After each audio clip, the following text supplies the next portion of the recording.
kelambatan suplai atau kekurangan suplai oksigen ya. Dan hari ini alhamdulillah Allah memberikan gratis kepada kita, masih gratis dari dulu semenjak kita terlahir ke dunia ini. Alhamdulillah, jika memang ada peneliti yang konon katanya menghitung, entah ini akurat atau tidak, tapi jika memang kita 24 jam menghirup oksigen, menggunakan oksigen yang menggunakan tabung yang dijual di pasaran, konon katanya jika diakumulasikan dalam 1 bulan itu butuh uang lebih dari 2 miliar untuk membeli itu. Jadi sungguh sangat dahsyat, dan alhamdulillah bayangkan tiap hari kita itu diberi gratis oleh Allah Subhanahu wa taala, kemudian juga kita sehat. Alhamdulillah, ini jadi tidak ada alasan kita untuk tidak bersyukur. Ya, selawat dan salam semoga senantiasa tercurah limpah pada junjungan alam Nabi besar Muhammad Shallallahu Alaihi Wasallam, pada sahabatnya, keluarganya, tabiin, atba'ut tabiin, hingga mudah-mudahan sampailah kepada kita nanti di yaumil akhir, di yaumil jaza, bisa menghadap kembali kepada Sang Khalik dengan mendapatkan syafaat dari Nabi Muhammad SAW. Amin ya Allah ya Rabbal Alamin. Mengawali pembukaan kegiatan ini, alhamdulillah tadi sebentar. Terima kasih kepada kawan-kawan yang sudah hadir dalam kegiatan kali ini, kawan-kawan dosen, kawan-kawan mahasiswa. Kegiatan atau inisiatif kegiatan ini berawal dari dulu itu kegiatan pembicaraan rapat di internal bahwa kita ada kegiatan atau kebutuhan pengembangan layanan secara digital ya di jurusan. Kemudian di saat yang tidak jauh berbeda, kita pun muncul inisiatif untuk membuat ngariah-riah bulan Ramadan pada saat itu, meramaikan bulan Ramadan dengan membuat itikaf ya. Nah, sejenak setelah itu ide ketiga muncul, bagaimana kalau kita memang sinergiskan orang-orang atau mahasiswa-mahasiswa yang menjadi pemenang di kegiatan itu juga untuk kita tawarkan jika memang berkenan berkontribusi pada jurusan dalam rencana pengembangan layanan digital ya. Dan berdasarkan pembahasan di jurusan juga ya dibuatlah serangkaian rencana kegiatan, dan hari ini salah satunya adalah pertemuan ini yang kemudian diberi tajuk workshop tentang arsitektur microservice. Menjadi bagian yang penting dalam rencana pengembangan digital, layanan digital di jurusan. Hari ini alhamdulillah, terima kasih. Mudah-mudahan harapan saya sih bahwa kegiatan ini bisa memberikan dampak yang signifikan ya pada rencana kita. Tentu rencana ini juga menjadi bagian yang integral dari penciptaan atau misi tata kelola di jurusan yang lebih baik. Terima kasih khususnya pada Kang Insan Al-Amin dan Pak Beki yang konon katanya mau memoderatori kegiatan ini. Terima kasih. Tapi tadi udah dibuka sama Budian, terima kasih. Dan karena tidak perlu ada pembukaan, jadi saya cukupkan sekian. Sekali lagi terima kasih atas semua partisipasi dan kerjasamanya, atas kerja-kerja yang mendukung capaian tujuan di jurusan Teknik Informatika di rumah kita bersama. Demikian yang bisa saya sampaikan. Mudah-mudahan kegiatan ini memberi manfaat yang banyak pada kita, khususnya kemudian umumnya pada seluruh sivitas akademika di jurusan Teknik Informatika, Fakultas Sains dan Teknologi UIN Sunan Gunung Jati Bandung. Demikian yang bisa saya sampaikan. Billahi taufiq wal hidayah wal inayah, wallahu muwaffiq ila aqwamit thoriq. Assalamualaikum warahmatullahi wabarakatuh. Waalaikumsalam. Waalaikumsalam warahmatullahi wabarakatuh. Terima kasih Pak Cepi untuk sambutannya. Mungkin ada pengantar dulu dari Pak Yana? Atau? Nggak usah pengantar saya. Oh, nggak usah. Langsung Langsung saja. aja. Oke. Langsung saja sebelum kita mulai Karena acara. Pak Yana itu yang diantar malah.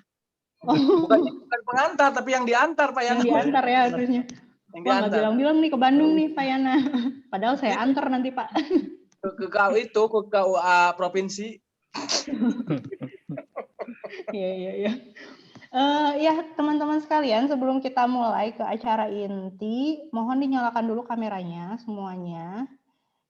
Kita ada sesi dokumentasi dulu. Atau mungkin Pak Beki ada yang mau disampaikan, Pak Beki? Jangan Pak Beki lama. Pak Insan boleh sambil kita ambil dua dokumentasi. Ini khawatir Pak Beki sedang sibuk ya, jadi Ya, aduh. jadi kita ambil dokumentasinya di awal. Jadi sesi dokumentasi yang pertama pesertanya saja, kemudian nanti yang kedua sambil share slide ya Pak Insan ya. Oh ya, mangga Budian. Ya, silakan dinyalakan kameranya. Ada Audrey Raihan Hamim yang belum menyalakan kamera. Ada Muhammad siapa ini? Muhammad Akbar ya. Bu, saya nggak ada webcam lagi di PC soalnya. Oh iya ya sudah. Pak Ihsan Budiman bisa dinyalakan dulu kameranya.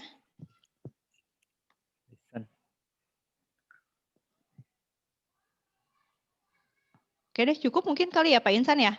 Iya, cukup Bu. Kita ambil fotonya sebentar. Asa sarua Pak Ihsan, bajunya jeung abdi. Garis-garis. Tuan.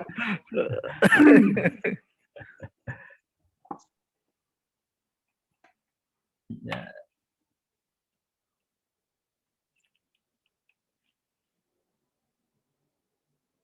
Oke, dimulai 1, 2, 3.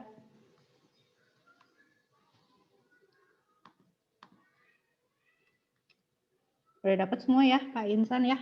Udah. Ya. Satu lagi sambil di-share materinya. Oh iya, langsung ke tengah-tengah materi dulu aja ya. Boleh.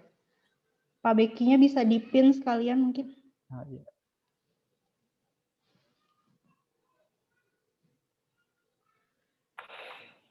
Oke. Ya. Pak Beki bisa sambil bersuara biar kelihatan. Bikin serius. Atau di-pin aja kali ya, Pak Insan ya? Pin. Enggak, Pak Beki mah divaksin aja. Pak Beki more di pin tab kliknya di mana ya Bu ya? Spotlight. Di atas. Spotlight view ada nggak? Iya betul tekatahan ya tuh.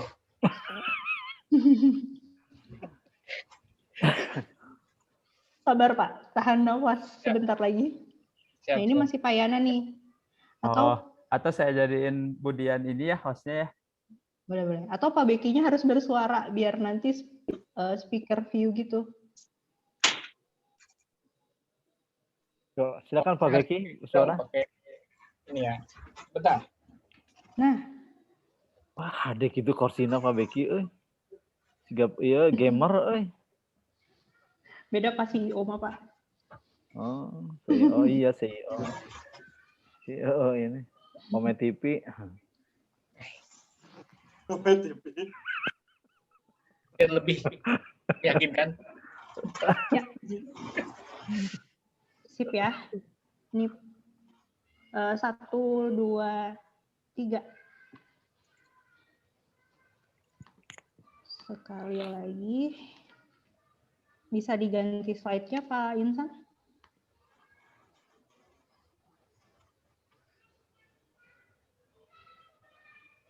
Oke. Siap ya Pak Beki ya. 1, 2, 3.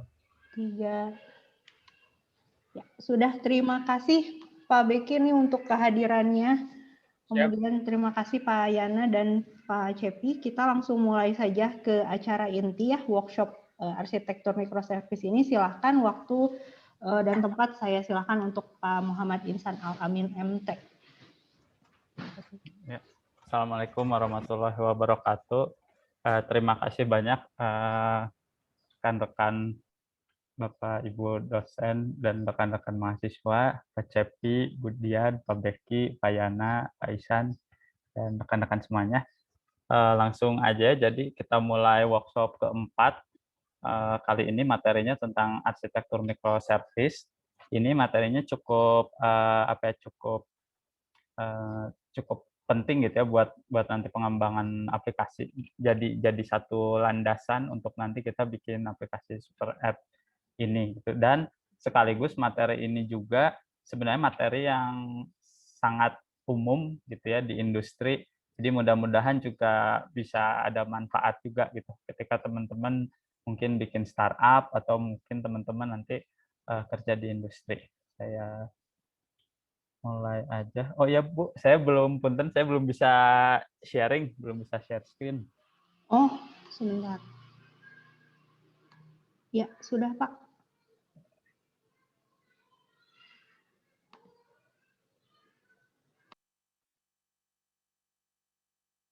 Ya, materi kita kali ini tentang arsitektur microservices.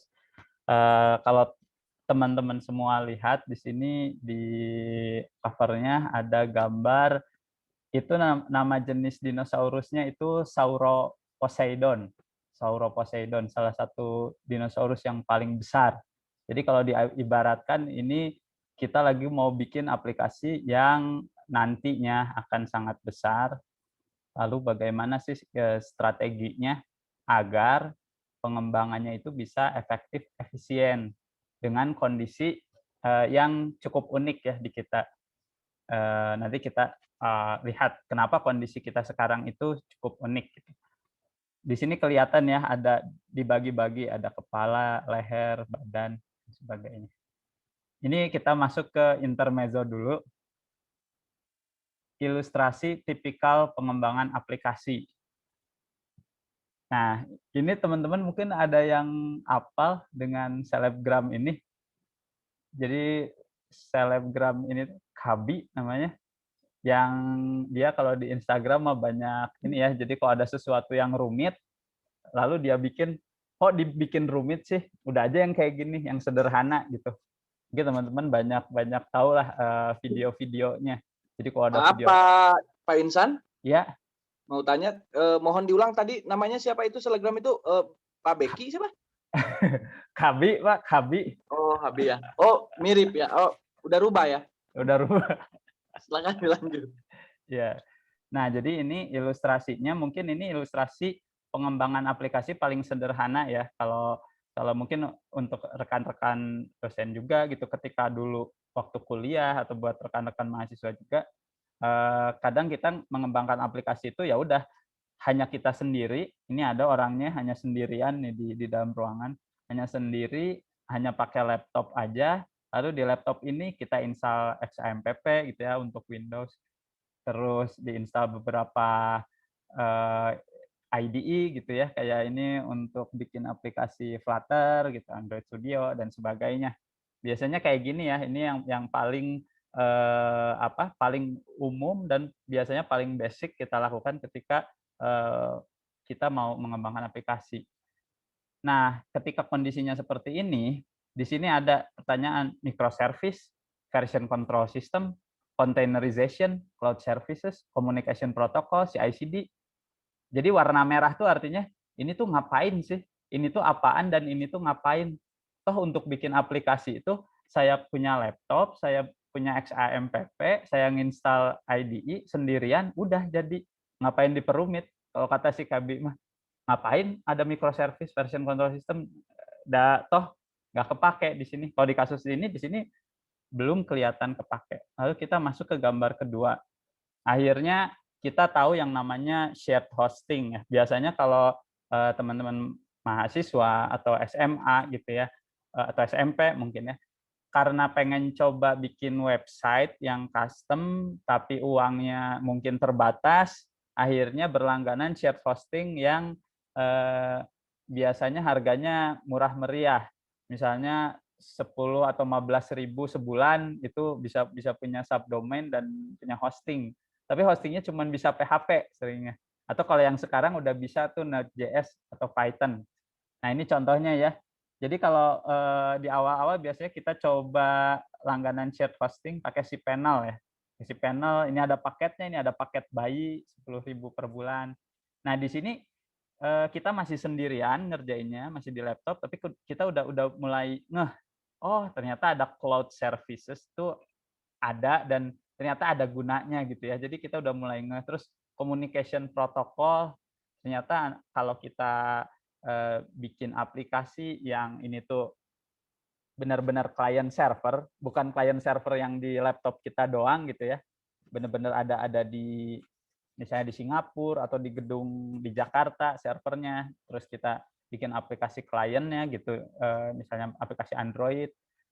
Nah, di situ kita udah mulai ngeh gitu. Oh iya ya, ternyata ini tuh butuh ada komunikasi nih antar device tuh. Tapi yang lain-lain kita masih belum ini gitu, masih belum. Ya terus ngapain juga microservices, toh nggak butuh juga pakai cPanel. Version control system di cPanel ini juga sangat terbatas. Kita yang mau asalnya misalnya pakai VCS di sini malah jadi kehambat gitu ya, karena nggak support beberapa tipe login. Terus containerization di cPanel ini kan nggak bisa ya. Dan kalau kita ngelihat kasus di sini, ini sebenarnya sudah sangat cukup untuk bikin aplikasi yang mungkin bisa meledak di pasaran, penggunanya bisa sampai beberapa juta. Di sini udah sangat memungkinkan gitu. Tinggal beli paketnya cPanel-nya yang agak gede aja, sebenarnya di sini udah memungkinkan. Jadi tanpa harus tahu microservice, version control, containerization, dan istilah-istilah ini, teman-teman udah bisa mendulang. Ya ini kalau kita ngobrol bisnis digital gitu ya, udah bisa banyak mendulang gitu. Bahkan kan sebenarnya tanpa bisa bikin software pun teman-teman bisa mendulang atau menjemput rezeki gitu ya via YouTuber dan sebagainya. Nah, jadi sebenarnya di sini juga kita masih mempertanyakan buat apa kita belajar yang kayak gitu-gitu gitu. Dan kenapa di KP ini kita wajib belajar yang seperti ini. Lalu kita maju lagi, awalnya kita masih sendirian doang mainin cPanel, lalu kita masuk ke akhirnya beberapa dari kita itu mulai magang, mulai masuk ke tempat kerja, dan di situ ternyata developer itu bukan kita sendiri, tapi ini kayak stereotip developer gitu ya, mungkin suka senang menyendiri gitu atau gimana, tapi jadi ada banyak gitu developernya. Nah, di sini mulai yang namanya microservice itu mulai, oh iya ternyata microservice itu ada gunanya. Di perusahaan saya tuh pakai microservice. Oh, containerization misalnya pakai Docker, terus pakai container orchestration gitu ya, pakai Kubernetes. Oh, ternyata yang dulu saya pikir itu buat apaan sih, sekarang itu sangat kepake dan memang sangat menunjang proses bisnis. Gitu. Lalu cloud service, apalagi communication protocol, CI/CD, yang sebelumnya misalnya continuous deployment-nya, kalau teman-teman masih pakai cPanel ini, teman-teman ubah langsung kode PHP di cPanel, itu di depan aplikasi usernya langsung berubah juga. Misalnya di cPanel ini teman-teman ngerubah gitu warna header-nya jadi warna merah gitu. Ya udah nanti langsung detik itu juga aplikasi di user berubah ya warna merah. Nah, jadi kayak ngapain pakai CI/CD gitu. Toh dari development ke deployment itu bisa secepat itu kalau pakai ini. Nah, tapi di sini teman-teman jadi ngeh, oh iya kenapa CI/CD itu butuh. Mungkin kalau pakai cPanel bisa langsung kayak gitu. Tapi itu tuh dengan segala kerugiannya gitu. Dan ketika di perusahaan teman-teman makin ngeh. Lalu maju lagi nih teman-teman perusahaannya pindah lagi ke perusahaan yang lebih besar yang dia itu memiliki multi server di penjuru dunia gitu ya, yang mungkin dia punya server fisik tapi dia juga punya server cloud. Cloud-nya pun nggak hanya satu, ada di AWS, ada di Google Cloud. Nah, di sini teman-teman baru ternyata 6 materi ini yang di KP diharuskan teman-teman bisa, itu ternyata bermanfaat gitu. Ya, jadi sebenarnya kalau kita lihat ada kondisi-kondisi tertentu yang memang akhirnya hanya si panel sudah cukup. Ini untuk beberapa kasus. Mungkin di hari ini masih banyak pemerintahan memang pakai si panel juga gitu. Jadi sebenarnya ini udah cukup, tapi kenapa kita harus ke sini gitu ya. Kayak gitu. Oke, kita masuk ke materinya yaitu microservices.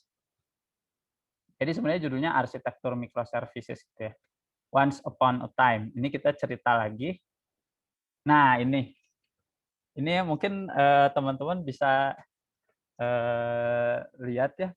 Mungkin di sini ada Audrey Raihan. Mungkin Audrey Raihan mau cerita kira-kira ini gambar apa Audrey Raihan? Nggak tahu. Ini yang kebayang dari gambar ini kira-kira gimana?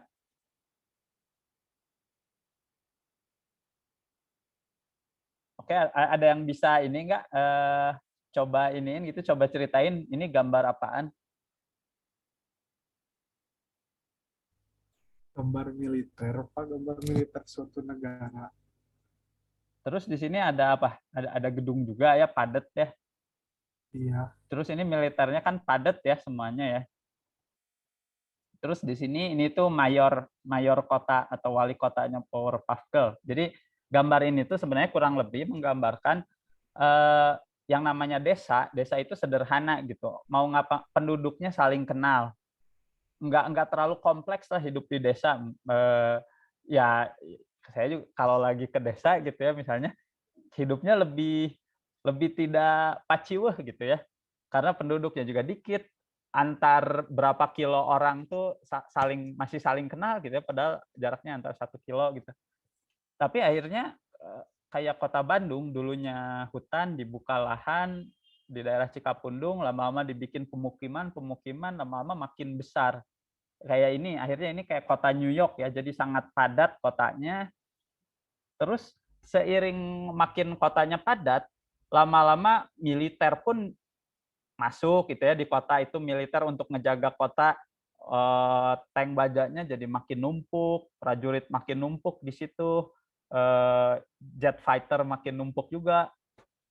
Terus orang-orang di dalam kota ini juga udah macem-macem banget, mulai dari ada selebgram, salesman, driver ojol, wah pokoknya dengan segudang kebiasaan yang beda-beda, tugas yang beda-beda.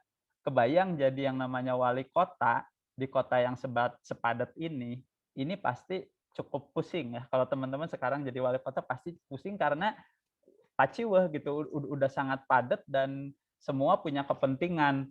Yang militer pengen misalnya lahan militer lebih gede atau ada tempat untuk latihan militer, yang bisnis pengen apa gitu ya. Nah, kelemahan dari sistem yang seperti ini, kalau ini diibaratkan dengan jadi aplikasi gitu yang sangat besar, yang sangat padat, yang semua pokoknya dimasuk-masukin aja ke aplikasi itu, fungsi ini, fungsi itu disatuin ke situ. Bayangkan kalau tiba-tiba ada tes. Nah, kelihatan ya. Jadi sesuatu yang anggap ini New York berapa juta orang gitu ya, ada militer, ada apa, semua numpuk jadi satu. Tiba-tiba teman-teman mungkin lihat 3 gambar di bawah ini ya. Mungkin tidak usah saya ceritakan, tapi teman-teman tahu kira-kira ini apa ya. Dan kalau ini terjadi di sini, itu yang kena itu akhirnya yang kena rugi bukan satu tempat itu doang, tapi tempat-tempat di sekitarnya juga kena. Contohnya ya ini misalnya zombie gitu ya. Ada satu blok di situ zombie outbreak gitu, tiba-tiba pecah, orang gigit-gigit pada jadi zombie. Ya pada akhirnya menyebar kan ke bagian kota yang lain ikut kepengaruh gitu. Karena semua benar-benar kesimpan di satu tempat. Jadi kalau belum lagi kalau gini ya, misalnya ada jembatan tiba-tiba ambrol gitu. Itu yang kena dampak itu semuanya, kayak contohnya kita di Bandung, jembatan Pasopati misalnya, lagi kedatangan misalnya dari negara luar gitu, ada presiden-presiden negara luar lewat mau ke Asia Afrika, konferensi Asia Afrika, itu pasti yang kena dampak macet itu nggak hanya daerah Pasopati aja, bisa jadi sampai akhirnya dekat UIN juga itu kena dampak. Jadi kebayang ya ini kira-kira kalau dikaitkan dengan sistem atau aplikasi yang sangat besar yang tidak termanage dengan baik, ini kayak gimana? Jadi kalau ada satu aja yang rusak, itu bisa jadi saling terkait rusaknya ke komponen yang lain. Nah ini contohnya ini ketika tentara di film Train to Busan kena zombie gitu ya, akhirnya ya kemana-mana gitu nyebar kerusakannya. Apa itu microservice? Sebenarnya kalau kita lihat nggak ada definisi yang sangat saklek gitu ya. Kalau kayak hukum Newton kan itu udah saklek ya, bunyinya udah saklek gitu. Karena itu udah sangat eksak. Tapi kalau microservice sendiri ini kan sifatnya pendekatan. Jadi bisa jadi antar industri besar pun kalau disuruh bikin definisi itu mungkin agak-agak beda. Tapi intinya sama. Jadi kita lihat dari industri-industri besarnya ya, karena mereka inilah yang sebenarnya kalau disebutkan microservice ya udah sangat jelas karena produk-produk mereka pun mendukung industri-industri lain untuk pakai arsitektur microservice. Yang pertama IBM. Ini definisi microservice dari IBM. Kurang lebih yang di Stabilo hijau, Cloud Native Architectural Approach, pendekatan arsitektural, which single application, jadi satu aplikasi tersusun dari banyak komponen-komponen kecil yang loosely coupled itu ketergantungan rendah. Jadi kalau teman-teman mungkin ada yang mengalami masa-masa remaja, biasanya kan ada ketergantungan tinggi. Nah, ini ketergantungan rendah gitu ya. Independently deployable. Jadi komponen-komponen kecil ini bisa dengan independen di-deploy. Nggak harus nunggu komponen-komponen lain dulu bareng-bareng baru deploy. Nggak kayak gitu. Lalu di sini ada ciri-cirinya ya. Having their own technology stack, terus communicate with another over combination REST API, event streaming, message broker. Jadi cara komunikasinya kayak gimana, dia punya karakteristik teknologi tersendiri, dan sebagainya. Ini kata-kata kunci dari IBM. Lalu ada dari Google Cloud. Ini salah satu tiga raksasa cloud dunia. Sini juga mirip-mirip architectural style for developing application, untuk ngebangun aplikasi. Allow large application to be separated into smaller independent parts. Jadi sama, satu aplikasi gede bisa dipecah-pecah jadi bagian-bagian independen yang tiap bagian punya area responsibility-nya, punya area tanggung jawabnya. Jadi kayak panitia 17-an. Si ini tanggung jawab dekorasi, si ini tanggung jawab cari dana. Seperti itu. Dan masing-masing boleh lebih merdeka menentukan ininya gitu ya, prosedur-prosedurnya. Di sini dikasih contoh dari Google Cloud ini, containers are a well-suited microservices architecture example. Containers ini salah satu contoh teknologinya itu yang paling banyak digunakan sekarang itu Docker. Makanya mungkin di grup beberapa kali saya coba ajak teman-teman untuk cobain dulu install Docker, karena Docker itu nggak hanya membantu kita mengembangkan aplikasi ya. Contohnya kalau teman-teman lihat ada teknologi Kubernetes, itu kan untuk mengorkestrasi banyak kontainer. Itu tuh bukan hanya bagus untuk pengembangan aplikasi, tapi untuk riset juga gitu. Jadi kalau di company-company yang di situ ada divisi R&D, itu justru pakai Kubernetes itu bukan untuk ngembangin, tapi untuk riset dengan cepat, ngebenchmark macam-macam teknologi yang ada. Jadi gunanya banyak banget lah Docker container ini. Terus dia ceritain lagi, modern cloud application are usually built as microservices using containers. Jadi kalau di zaman sekarang rata-rata aplikasi yang cloud itu biasanya dibikin sebagai microservice berbasis containers. Ini dari Azure, sama ini juga raksasa juga ya. Sama ya, architectural approach, building application, each core function or service is built and deployed independently. Jadi selalu dari tadi ada kata-kata independent, dia bisa di-deploy independent. Microservice architecture is distributed and loosely coupled. Di sini dijelasin lagi loosely coupled, ketergantungan rendah, dan distribusi. Makanya sebenarnya microservices ini itu kalau di kakak mungkin jadi 2 kakak ya, di kakak RTL dan di kakak komputer terdistribusi, dan di perancangannya di kakak sistem informasi, karena nanti kita akan masuk ke tahap perancangan microservice gitu, gimana cara efektif merancang microservice. Di sini distributed independent components work together, jadi komponen-komponen yang kepisah ini kerja bareng. Terus komunikasi. Jadi kata kunci lagi ya di microservice ini ya, selalu dibahas yang namanya komunikasi gitu ya, with well defined API contract. Nah, ini dari AWS, Amazon Web Service, kurang lebih sama juga kayak tadi, composed of small independent service, communicate well, this service owned by small self-contained teams. Nah, di sini kata kunci tim masuk. Jadi tiap service ini dimiliki atau dikelola oleh tim-tim tersendiri gitu, tim tersendiri.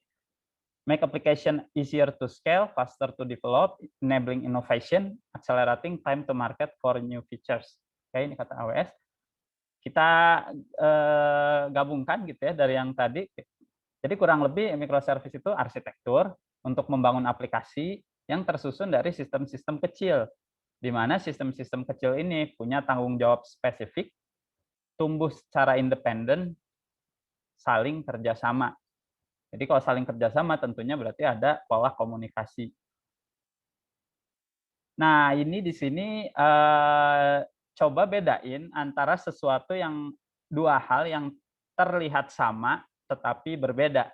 Itu adalah service oriented architecture dan microservices architecture gitu ya. Dua-duanya sama, dua-duanya itu sama-sama ngebikin komponen-komponen kecil yang independen. Tapi bedanya kalau di microservices architecture itu komponen-komponen kecil independen itu dimaksudkan untuk merangkai satu aplikasi gitu.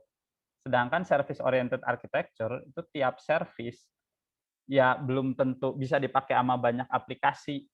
Ini saya mungkin sekedar contoh ya, contoh kalau misalnya kalau terkait COVID, Jabar Digital Service itu dia bikin yang service oriented architecture juga untuk aplikasi-aplikasi lain pakai fungsi itu ke dia gitu. Jadi misalnya fungsi data COVID, update data COVID, API data COVID itu tuh tidak dimaksudkan untuk aplikasi tertentu, tapi itu tuh ya udah untuk banyak aplikasi pakai bareng-bareng gitu. Dan antar service yang banyak ini juga nggak bisa saling komunikasi, tapi nggak dibentuk untuk satu fungsi bisnis tunggal. Tapi kalau microservices architecture itu emang dibikin untuk satu aplikasi tunggal yang punya proses bisnis tertentu. Gitu. Ini contohnya ilustrasi antara sebelum pakai arsitektur microservice dengan yang sesudah. Yang sebelum ini dia tightly coupled, alias antar komponen itu ketergantungannya tinggi. Jadi kayak ini misalnya si teteh-teteh yang naik tangga ini, dia lagi benerin bagian tangan, terus kayak yang bawahnya juga ikut kepengaruh gitu ya, terus yang bikin bagian mana gitu, ikut kepengaruh juga sama yang bagian mana. Ketika pakai arsitektur microservices, masing-masing itu kerja lebih independen, tapi nanti ada satu ada satu yang mengintegrasikan antar tim independen ini gitu untuk jadi satu aplikasi. Oke, mengapa menggunakan arsitektur microservice? Jadi, oh ya sampai sini dulu ada yang mau ditanyain dulu nggak dari teman-teman?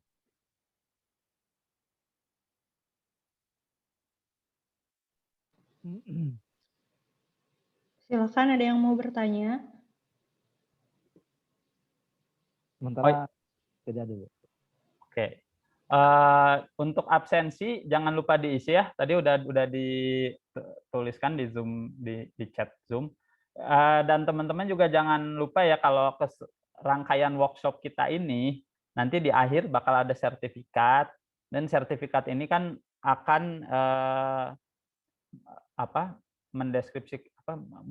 memaparkan juga lah ini absensi teman-teman gitu. Jadi teman-teman mengikuti yang mana aja gitu sih ininya. Ya selain itu kalau teman-teman nggak ikut workshop, harapannya sih tapi tetap mempelajari materinya, ya syukur-syukur kalau udah terbiasa dengan materi ini gitu. Jadi nanti kita bisa langsung praktek. Selanjutnya kita tadi bahas microservices-nya, lalu sekarang pertanyaannya kenapa di KP tematik kita pakai arsitektur microservices? Apakah hanya keren-kerenan gitu ya, misalnya, oh biar kelihatan modern. Sebenarnya ada dua sebab utama ya kenapa di KP tematik ini pakai arsitektur microservices. Pertama, aplikasi digitalisasi layanan itu dia punya satu domain ya, satu domainnya kan domain digitalisasi layanan jurusan. Tapi kalau kita lihat di dalamnya, layanan jurusan itu ternyata kompleks gitu. Masing-masing itu ada proses bisnis yang mungkin punya karakteristik tersendiri gitu. Terus punya cara pengembangan tersendiri, dan mungkin udah ada aplikasi-aplikasi dari universitas juga yang sebenarnya tinggal kita pakai tapi butuh ada integrasi untuk ke sistem layanan jurusan. Artinya, kalau saya bikin di satu kode PHP dengan satu repositori kode pemrograman, itu akan sangat kesulitan karena emang isinya kompleks gitu. Itu yang pertama. Sorry tadi bukan 2 ya, tapi 3. Yang kedua, kita ini sekarang kerja tim, di mana timnya itu dinamis ya. Kalau di jurusan itu orang bisa keluar, masuk, dan pergi ya. Seperti misalnya teman-teman mahasiswa saat ini tugas akhir nih. Setelah tugas akhir kan lulus. Habis itu udah kan lulus, udah beres. Nanti tiba-tiba ada juniornya atau angkatan bawahnya mau meneruskan tugas akhir punya teman-teman. Nah, itu kalau satu aplikasi dibikin semua benar-benar bersatu di satu tempat, nanti akan kesulitan ketika kita mau develop berkesinambungan dengan orang yang ganti-ganti atau kerja multi tim seperti itu. Yang ketiga, alasan utamanya kenapa di KP tematik ini pakai arsitektur microservices, karena tidak bisa dipungkiri sekarang ini yang 6 tadi saya tulis di sini itu udah kebutuhan standar industri gitu. Jadi kayak ya udah otomatis harus tahu aja gitu kalau masuk ke industri digital hal-hal terkait ini itu. Jadi harapannya sebelum teman-teman lulus itu teman-teman udah membiasakan diri dengan hal-hal ini dan bisa dilakukan di jurusan gitu. Jadi digitalisasi layanan jurusan ini sebagai laboratorium juga gitu buat teman-teman ngedeploy beneran aplikasi dengan pakai standar-standar yang menguntungkan gitu ya untuk industri digital. Ini ya. Nah, ini kalau alasan secara umumnya sih, kalau tadi alasan kenapa di jurusan kita pakai ini ya, ini kalau secara umum dia memecah proses bisnis besar, menghindari dampak buruk bola-kusut aplikasi. Jadi bola-kusut aplikasi itu, kalau aplikasi itu yang terus-menerus ditambal gitu ya, ditambah fitur ininya dirubah, fitur ini terkait dependensinya ke mana, yang ini juga terkait ke dependensi itu, terus dependensinya dirubah, misalnya dependensi A dirubah untuk memuaskan C. tapi B juga dependen ke A. Taunya ketika A dirubah untuk menyesuaikan dengan C, yang B ini malah jadi error dan sebagainya gitu ya. Jadi ini yang namanya bola kusut aplikasi gitu. Tentunya dari bola kusut aplikasi ini dampak buruknya, kenapa nggak dibiarkan saja bola kusut itu? Ya karena nanti kerugian organisasi dari skala organisasi, artinya kerugiannya kerugian bisnis ya. Bisnis di sini kan bukan berarti selalu uang ya. Bisa jadi kehilangan kepercayaan gara-gara karena bola kusut ketika ada development fitur baru itu jadi lebih lama, atau ketika fitur baru ini di-deploy ternyata jadi bug yang merugikan pengguna gitu. Ini ada istilah big ball of mud, jadi bola besar lumpur. Yang kedua adalah memudahkan kerja multi tim. Jadi karakteristik KP tematik kita ini juga unik ya, karena yang akan berpartisipasi ngedevelop itu multi pihak. Dalam artian multi pihak di sini tuh ada dari dosen, ada dari mahasiswa yang tugas akhir, ada dari mahasiswa yang pemenang itikaf, ada dari mahasiswa yang kerja praktek tematik. Jadi ini tuh sebenarnya dikeroyok gitu digitalisasi layanan ini, karena banyak modul-modulnya itu sebenarnya bisa jadi riset tersendiri juga gitu untuk rekan-rekan dosen ataupun untuk rekan-rekan mahasiswa yang sedang tugas akhir. Nah, artinya di sini ini kalau kita kerjain pakai satu source code bareng-bareng, orangnya ada banyak kayak gini, proses bisnisnya sedemikian kompleks kayak gini, yang ada malah menurut saya sih ya mungkin teman-teman juga bisa lihat malah paciweh aja nanti gitu. Jadi akhirnya nggak jelas mana ngerjain mana, saling pabelit gitu fungsinya, seperti itu ya. Makanya kalau di microservice ini jadinya timnya mirip di tim Naruto. Misalnya nih tigaan, tapi tigaan ini tim independen, masing-masing punya kemerdekaan sendiri untuk menentukan preferensi arsitekturnya mau pakai apa, teknologinya apa, metode pengembangannya mau kayak gimana. Jadi nanti misalnya nih teman-teman yang ada di sini misalnya dibagi jadi, ini kan ada 10 orang, misalnya dibagi jadi 5 tim, duaan misalnya ya. Nah, itu masing-masing duaan ini boleh nentuin mau pakai teknologi apa. Misalnya Ayu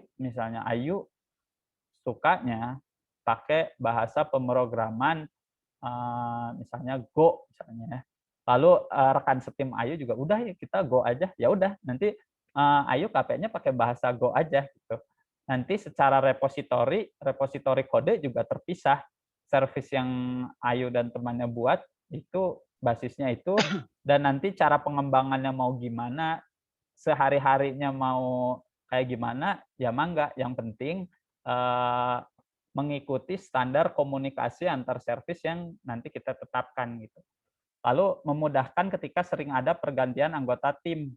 Itu karakteristik kita banget ya, karena yang namanya mahasiswa juga kan lulus dan hadir gitu. Jadi ketika aplikasi super app ini mau terus berkelanjutan, terutama modul-modulnya ya, karena di modul-modul aplikasi super app ini kan ada kayak misalnya learning analytics, terus misalnya ada automatic ada NLP gitu ya, topik NLP, ada chatbot misalnya kayak gitu, ada gamification. Hal-hal itu kan hal-hal yang bisa jadi riset jangka panjang. Artinya kode yang udah teman-teman kerjakan ini akan dilanjutkan oleh teman-teman yang nanti dari angkatan selanjutnya. Karena problem yang saya lihat problem di perkuliahan itu kadang KP atau tugas akhir itu hanya terjadi untuk saat itu doang gitu. Jadi ya udah saat itu bikin produk, habis itu nggak bisa dilanjutin, mau dilanjutin nama yang selanjutnya juga gimana gitu ya. Nah, jadi biar mudah gitu estafet riset mahasiswa multi angkatan. Terus tim lebih fokus, lebih mendalami subproses bisnis. Jadi dengan tim-tim kecil ini nanti teman-teman akan lebih mengerti juga dengan subproses bisnis yang teman-teman kerjakan. Artinya jadi lebih mudah gitu untuk melanjutkan pengembangan karena pikiran teman-teman juga nggak kemana-mana gitu. Kalau teman-teman fokus di misalnya aplikasi manajemen service manajemen untuk munakosah, sidang dan sebagainya gitu ya, fokus di situ doang. Ya udah, berarti kan pikiran teman-teman nggak usah mikirin lagi tentang asesmen perkuliahan. Teman-teman nggak usah mikirin lagi tentang proses apa gitu. Teman-teman cukup pikirkan aplikasi service munakosah, dan kalau teman-teman salah, teman-teman yang lain yang lagi mengerjakan modul misalnya knowledge management system itu nggak akan keganggu gitu, nggak akan saling ganggu antar tim kayak gitu. Lalu meningkatkan produktivitas development dan deployment, yang pasti dari kecepatan pengembangan ya, karena code base kita juga, kode di repository kita juga nggak terlalu banyak, proses bisnisnya nggak terlalu rumit, masing-masing tim fokus mengerjakan proses bisnis yang benar-benar spesifik. Artinya dia bakal mengurangi potensi bug, lebih sering update, bisa jadi antar sub proses bisnis itu bisa jadi kan beda-beda nih ininya kebutuhan update-nya. Ada sub proses bisnis itu yang stabil. Contoh yang stabil misalnya kayak manajemen user, rata-rata kan gitu-gitu aja manajemen user. Tapi kalau kayak chatbot itu saya yakin dia nggak statik gitu, karena dia bakal terus berkembang ngikutin teknologinya NLP. Nah, artinya antar tim juga nanti bisa punya kecepatan update yang beda-beda tergantung dari timnya. Lalu scaling lebih akurat dan fleksibel, hanya subproses bisnis tertentu yang di-scale. Jadi misalnya kita punya 5 service, ada salah satu service yang ini tuh paling banyak traffic-nya, paling banyak ditembak traffic, tapi 4 service yang lain itu enggak. Nah, berarti kan yang di-scaling sebenarnya cukup service yang makan traffic gede, nanti berarti aplikasi lain nggak akan ikut keganggu gitu. Artinya bisa lebih irit. Lalu yang pasti ini multi teknologi. Kenapa multi teknologi? Kayak tadi ya, kayak si Kabi, kan udah ada PHP, kenapa harus pakai bahasa pemrograman yang lain? Karena kalau kita berkaca ke industri besar juga, industri digital juga, ya memang mereka memilih teknologi sesuai dengan yang optimalnya gitu. Jadi untuk masalah NLP misalnya, teman-teman pakai bahasa Ruby misalnya, itu pun bisa untuk NLP. Tapi kan banyak library NLP yang udah mature, yang udah stabil gitu ya, yang udah tinggal pakai itu kan banyaknya misalnya di Python. Tapi teman-teman senangnya pakai Ruby. Nah, berarti kan ini dengan microservice ini hal-hal kayak gitu ini juga bisa diatasi gitu ya. Jadi termasuk preferensi tim subproses bisnis. Jadi tadi kalau ada yang mau pakai Spring, mangga, ada yang mau pakai Lumen, Laravel, mangga. Terus ada yang salah satu service misalnya di Windows Server, gara-gara ya itu emang adanya bisanya di Windows Server, atau preferensinya dia pakai Windows Server, ya itu juga memungkinkan campur antara Windows sama Linux.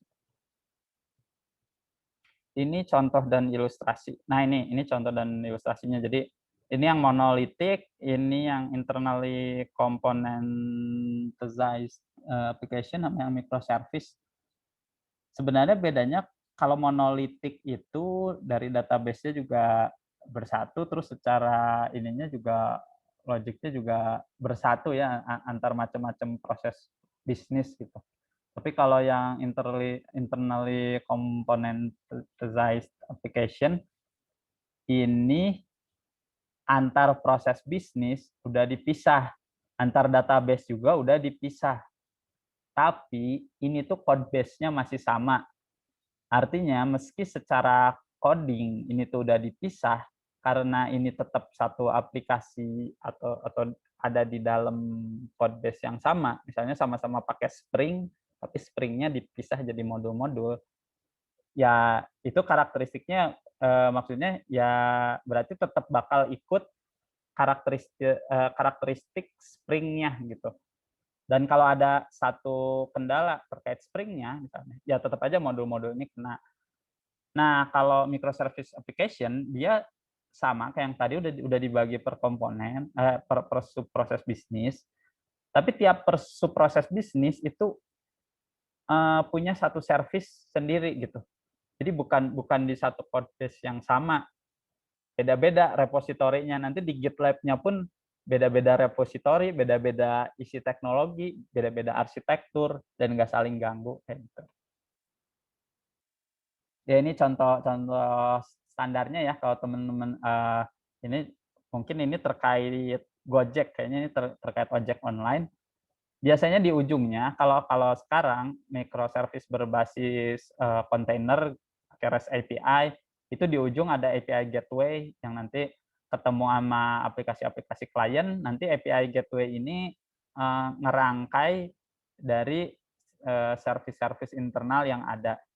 Kayak ini ya, billing ini jadi satu service tersendiri, manajemen pengguna ojol ini jadi satu service tersendiri, manajemen driver satu service tersendiri, payment tersendiri, dan sebagainya. Tahapan. Oh ya, sebelum tahapan ini, oke, masuk ke tahapan dulu. Tahapan pengembangan pembangunan aplikasi berbasis arsitektur microservice. Ini sebenarnya SDLC standar, jadi standar pengembangan perangkat lunak. Cuman nanti kalau untuk bikin arsitektur microservices ada tambahannya di tahap penentuan atau requirement dari aplikasi itu ada dulu proses pendalaman proses bisnis utama ya, proses bisnis domain. Jadi kalau tadi ojek online atau Gojek berarti kan proses bisnis utamanya ya sebenarnya bisnis Gojek ini secara keseluruhan gimana sih, ada apa aja. Dan dari situ dipecah jadi dari awalnya proses bisnis yang besar jadi sub proses bisnis.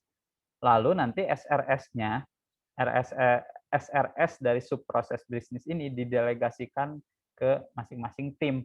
Atau bisa aja teman-teman timnya itu sebenarnya teman-teman cuma sendirian, tapi dibikin microservice biar nanti teman-teman nge-manage-nya gampang gitu. Jadi sebenarnya developernya saya keneh, cuman saya pun menyadari bahwa proses bisnis ini berbeda-beda, maka jangan disatukan karena butuh teknologi yang berbeda dan sebagainya. Nanti di tahap designing itu ada step tambahan penentuan konvensi. Jadi konvensi itu kesepakatan. Kayak kesepakatan tuh gini. Kalau kita pakai bahasa Indonesia misalnya ya, tulang itu artinya ya tulang ya yang ada di dalam daging. Tapi kan kata tulang sendiri kalau di daerah mana gitu itu punya arti yang berbeda. Nah, di sini tuh kita pastikan dulu bahwa anggota tim itu punya bahasa yang sama untuk terminologi tertentu gitu. Jangan sampai orang tuh mikirnya kalau orang ngomong account misalnya, yang satu mah mikirnya ke user, yang satu mikirnya account-nya ke misalnya accounting gitu. Jangan sampai kayak gitu ya. Lalu cara komunikasi antar service-nya ditentukan. Jadi formatnya mau kayak gimana, pakai apa, itu ditentukan. Jadi nanti antar tim juga bisa tahu gitu kalau mau komunikasi ke service ini, dia nyediain interface-nya kayak gimana. Lalu nanti masing-masing tim menentukan rancangan teknis teknologinya masing-masing. Ini gambaran teknologi implementasi arsitektur microservice yang akan kita pakai. Jadi untuk super app ini gambaran, kurang lebih gambaran nanti yang akan kita buat, tapi ini masih mungkin kita otak-atik gitu ya. Cuman ini sekedar gambaran aja seperti ini. Ini di UIN. Yang ini bukan umum microservice, tapi ini udah terkait microservices super app. Jadi kalau di sini dilihat, jadi kan di awal kita itu harus memetakan dulu infrastruktur yang kita punya itu sebenarnya kayak gimana sih? Apakah kita itu punya kesempatan untuk sewa infrastruktur di AWS atau GCP, misalnya Google Cloud Platform, atau apakah kita itu punya server yang jumlahnya banyak, misalnya. Mungkin sekedar sharing pengalaman ya. Sebelumnya saya data engineer di JDS. Di situ tim data engineer mengelola sekitar 21 server. Itu server fisik, tapi kita juga mengelola server-server yang ada di AWS juga, kita pakai service AWS juga, dan kita bikinnya kalau dulu sih service oriented ya, bukan microservice, karena kita itu melayani aplikasi-aplikasi dan startup yang butuh data tertentu yang ada di Jawa Barat gitu. Nah, di situ karena kita infrastrukturnya ya tanda kutip berlimpah, artinya kita bisa lebih fleksibel menggunakan teknologinya. Kita nggak usah memikirkan hal-hal optimasi gitu. Jadi, tapi ketika saya bikin project sendiri dan saya nyewa cloud, artinya kan sewa cloud-nya kalau sendiri paling banter juga di Hetzner yang 8 GB RAM-nya itu kan sekitar 150.000 gitu ya sebulan. Artinya kan situasinya sangat-sangat beda jauh ya, yang tadi berkelimpahan infrastruktur, yang sekarang sempit infrastruktur. Nah, di situ strategi teman-teman ke microservices-nya pasti berbeda gitu. Contohnya, karena infrastrukturnya sempit, maka saya pastikan tiap kontainer yang dibuat itu harus pakai resource yang sesedikit mungkin. Jadi dari teknologi juga distrategikan biar ini sangat-sangat lightweight. Makanya kalau sebelumnya saya pakai Apache Spark gitu, misalnya itu kan basisnya Scala masih JVM ya, Java Virtual Machine Language. Tapi ketika main sendiri di mana resource-nya sangat terbatas, saya pilih teknologinya misalnya pakai bahasa Rust gitu ya, karena kalau udah jadi kontainer bisa kecil banget. Nah kayak gitu. Jadi itu juga harus sangat diperhatikan ketika merancang microservices. Nah, di sini contohnya untuk aplikasi kita nanti yang akan kita buat, semua dibikinnya basis kontainer, tapi di sini kita nggak pakai Kubernetes karena kita resource infrastrukturnya memang terbatas juga. Maksudnya kita nggak pakai infrastruktur di cloud juga, kita pakainya infrastruktur fisik dan mungkin jumlah server fisiknya 1 atau 2 gitu ya. Nah, artinya kan di sini menarik gitu. Artinya kita harus bikin efisiensi. Kita harus bikin microservices ini tuh efektif mungkin, dalam artian dia bisa tetap independen, bisa tetap handal, tapi dari sisi resource juga bisa ini juga gitu, efisien. Nanti karena kalau tadi pakai misalnya Kubernetes, itu Kubernetes-nya sendiri makan resource RAM-nya udah gede-gedean gitu. Jadi kalau servernya sedikit pakai Kubernetes mungkin untuk ini aja, untuk coba-coba. Di sini kita langsung pakai kontainer basis Docker. Nanti masing-masing sub proses bisnis itu kita jadikan service. Satu service ini bisa terdiri dari beberapa kontainer. Nah, ini contohnya ya. Misalnya ini ada web portal dan gateway service. Ini service containers. Web portal dan gateway service ini dia back end. Dia bakal tanggung jawab ke aplikasi-aplikasi front end. Dan dia ada gateway service ya, ada semacam API gateway. Artinya dia akan menghimpun API atau protokol-protokol komunikasi dari multi service. Nanti dari service yang web portal ini dikonsumsi oleh service web client, digitalization web client, dan aplikasi mobile client. Ini yang warna biru artinya yang ada di dalam pengendalian kita gitu, tim super app. Ada web client dan mobile client. Sementara sisanya di sini ada banyak kontainer. Itu kalau teman-teman buka di Discord channel app architecture, itu teman-teman bisa lihat juga ya pembagian ini, termasuk kemungkinan bahasa-bahasa atau teknologi-teknologi yang digunakan. Terus di sini ada service containers, external apps integration service. Jadi service yang ini dia punya tanggung jawab integrasi dengan aplikasi-aplikasi UIN yang ada sekarang. Dan bisa jadi services containers ini itu dipecah, nggak hanya jadi satu service, tapi bisa jadi in-house itu dibikin satu service sendiri, integrasi in-house. Karena in-house itu kompleks, dia berbasis Moodle. Dan ini satu tantangan gitu ya. Makanya mungkin yang in-house ini akan sendiri, yang Salam juga akan sendiri. Karena Salam juga kompleks juga. Tapi nanti ada aplikasi-aplikasi lain yang itu digabung aja, karena kita hanya butuh data-data untuk dashboard gitu kalau untuk aplikasi lain. Tapi kalau untuk in-house dan Salam, itu kita butuh nggak hanya sekedar dashboard-nya aja. Jadi mungkin nanti teman-teman yang masuk ke service integrasi aplikasi eksternal, teman-teman juga harus menggali proses bisnis dari in-house, Salam, dan aplikasi-aplikasi lain. Lalu di sini ada service tentang learning analytics. Ini nanti yang akan integrasi dengan aplikasi Asin. Jadi mungkin teman-teman ada yang belum tahu juga, rekan-rekan mahasiswa, kalau jurusan itu sedang mengupayakan akreditasi internasional, akreditasinya namanya Asin. Jadi Asin ini punya banyak kebutuhan yang harus kita inikan gitu ya, kita cukupkan gitu. Salah satunya adalah learning analytics. Di learning analytics ini ada quick assessment, ada knowledge management. Nah, pertanyaannya gini, kenapa antara service ini dan service ini sama-sama learning analytics? Kenapa dipisah? Karena ternyata knowledge management itu dia punya satu proses bisnis yang spesifik tersendiri gitu, yang tidak saling ganggu dengan assessment, dan teknologinya pun bisa jadi berbeda gitu, karena yang knowledge management ini banyak aspek ininya juga gitu, aspek NLP-nya.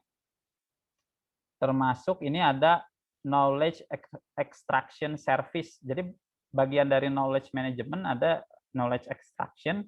Karena knowledge extraction ini juga proses bisnisnya ibaratnya mah rumit sendiri juga gitu ya. Jadi lebih baik dia dipisah juga jadi service tersendiri agar teman-teman yang nanti mau TA atau riset berkelanjutan mengembangkan topik ini, ya udah hanya ngerubah service yang ini aja, service yang lain akan aman. Tapi nanti di depan, di web client dan mobile client, pengguna nggak akan terlalu kerasa gitu, bahwa ini tuh sebenarnya service, di ujungnya lagi dioprek-oprek, kayak gitu. Lalu di sini ya ada service container tentang sidang, KP, seminar, praktek ibadah. Ini satu service tersendiri. Karena itu prosesnya saling terkait antara sidang, KP, seminar. Lalu ada service containers tentang global scheduler. Nah, ini juga teman-teman mungkin perlu tahu juga konsep scheduler ya. Scheduler itu kan yang paling sederhana ada cron kalau di server Linux. Jadi kira-kira gini, penjadwalan otomatis. Nah, di sini global schedulernya untuk dipakai apa sih? Sebenarnya kita pakai global scheduler itu pertama untuk ini ya, untuk ngerekap data atau melakukan proses transformasi data secara otomatis. Jadi kayak narik data dari aplikasi mana dipindahin ke lokal. Yang kedua itu untuk notifikasi, karena kita mau bikin notifikasi untuk dosen, mahasiswa, dan orang tua terkait ya progres perkuliahannya gitu. Atau kalau untuk dosen berarti reminder kan. Nah, berarti kan itu harus ada kayak penjadwalan, yang dia secara periodik, kalau ada kondisi yang tidak sesuai itu harusnya langsung nge-trigger gitu. Lalu di sini juga ada nanti teman-teman yang masuk ke messaging platform service. Artinya teman-teman yang di messaging platform service bakal ngulik banyak tentang teknologi API-nya Discord, API-nya Telegram. Gunanya apa sih ngulik API-nya Discord atau Telegram? Untuk otomasi. Untuk otomasi ya. Jadi biar nanti kayak kalau murid-murid tanya via Discord, itu bisa lebih mudah diintegrasikan sama chatbot-nya seperti itu. Terus nanti ini ada yang mungkin sekarang masih opsional, ada terkait chatbot engine-nya juga. Ya mungkin ini gambaran aja, tapi ini nggak akan semua kita kerjakan KP ini ya. Kita akan pilih, jadi hanya bagian tertentu yang dikerjakan di KP ini, yaitu yang web portal, digitalization web client, dan yang mobile client, dan beberapa service ini. Tantangannya, lalu itu udah ya, ini terkait yang, oh ya, mungkin terkait ini, teman-teman ada yang mau tanya dulu nggak? Jadi ini kalau lihat requirement di sini, sebenarnya bakal butuh back end sih, teknologi back end di sini. Jadi mungkin kebutuhan klien developernya, web client-nya kita pakainya TypeScript React. Jadi pakainya TypeScript, framework-nya React. Kalau mobile client-nya pakainya Flutter. Tapi itu mungkin butuhnya kayak web client mungkin 2 orang, biar jangan 1 orang banget gitu. Mobile client 2 orang. Tapi sisanya akan banyak di back end. Jadi di sini membuka kesempatan untuk teman-teman yang punya minat di bahasa pemrograman tertentu untuk mengasahnya di sini juga. Karena nanti tanggung jawab teman-teman nggak akan saling tumpang tindih dengan teman-teman yang lain, nggak akan saling ganggu. Kalau teman-teman ada yang terkait ke Java, ya silahkan pakai Spring misalnya. Seperti itu. Ada yang ditanyakan dulu?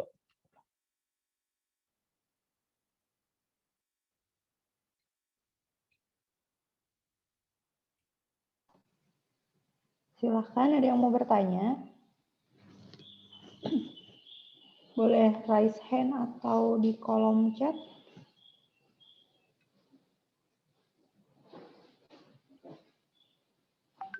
Ada yang mau bertanya mungkin nanti bagian saya yang mana ya? Gitu. Belum ada katanya Pak. Oh iya. Mungkin lanjut aja dulu ya. Ya, oke. Ya. Satu hal lagi Pak. Selain Ya. KP ini juga ada untuk topik-topik riset tugas akhir juga ya sebenarnya. Iya, ya jadi ini tuh digitalisasi layanan itu kita jadikan laboratorium juga gitu Pak. Jadi laboratorium industri digital. Jadi di sini nanti yang TA bahkan mungkin riset dosen juga ya. Karena sebenarnya saya pun tertarik dengan salah satu topik di sini gitu dan pengen mengembangkan di situnya. Artinya yang bisa kolaborasi di sini tuh bisa campur antara dosen, kakak lab, terus riset lab, terus mahasiswa KP, mahasiswa TA. Seperti itu, Pak. Jadi untuk teman-teman mahasiswa nih ya, saya perlu sampaikan, jadi insya Allah induk risetnya ada di lab.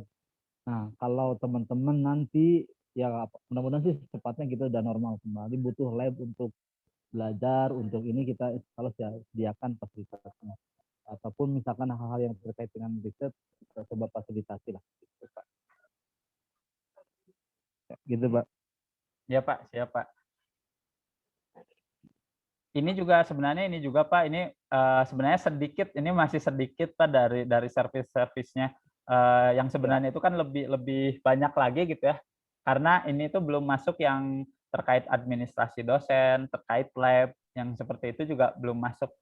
Ini masih banyak nih. Iya, makanya ini sayang Pak kalau kita nggak jadikan langsung aja standar industri digital gitu kan. Jadi nanti bisa sustain juga, bisa terus berkelanjutan gitu. Betul.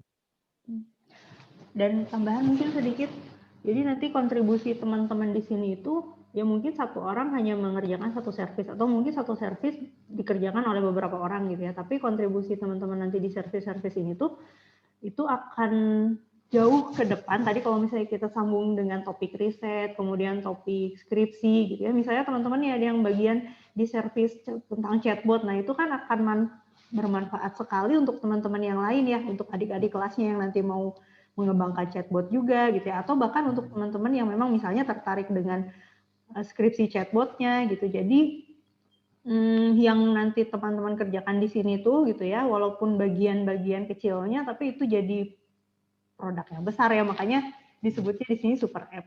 Nah, mulainya tuh dari teman-teman di sini gitu. Jadi memang akan sangat bermanfaat untuk riset-riset ke depan ya, riset mahasiswa dosen gitu ya, kemudian skripsi apalagi gitu ya. Kayak misalnya nih Pak Yana misalnya lagi ada riset tentang text mining apapun itu gitu. Nah, nggak perlu kan misalnya Pak Yana ngoding lagi dari awal, pakai aja service atau yang sudah dikerjakan di sini gitu kan. Betul.